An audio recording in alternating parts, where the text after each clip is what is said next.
My son would get very dysregulated. There would be a lot of escalation, and he was extremely physically aggressive. Sometimes this would last for hours. At that time, I was working a lot, and I would come home. A lot of times, it was rough. They would be in a conflict, and I would try to help deal with that the best I could. So it was very frustrating, sometimes overwhelming, and it did put a strain on Kim and I's marriage because of the frustration.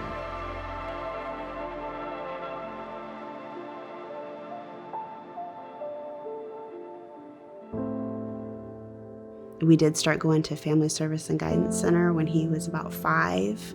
They were ruling out autism at that time because he makes good eye contact and didn't flap his hands. So he wasn't diagnosed with autism until he was 9. He started going to school in Topeka.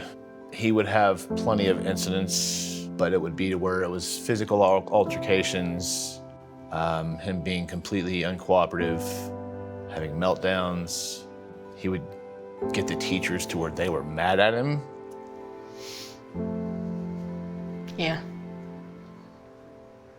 You know, trying to figure out how to logic with a child that's not able to logic is pretty rough. Really, we're just stuck and frustrated a lot of the time.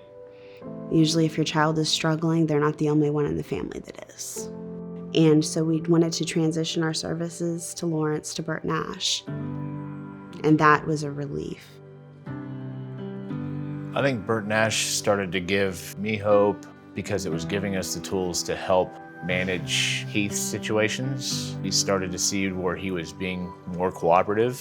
We saw a big change when he started to use his tools with summer group and not reacting by physically hitting other kids or adults. He realized he had some of these things that were in his control. The therapist that he had for intake is still his therapist today. She immediately recognized what was going on with him and helped us get the diagnosis we needed and a plan. Creating change, in our situation, it's to give Kim and I hope for him to be a good person and to be able to survive on his own. I think creating change is being open to something other than what your present moment looks like, and being willing to be open to take those steps to create change in your life.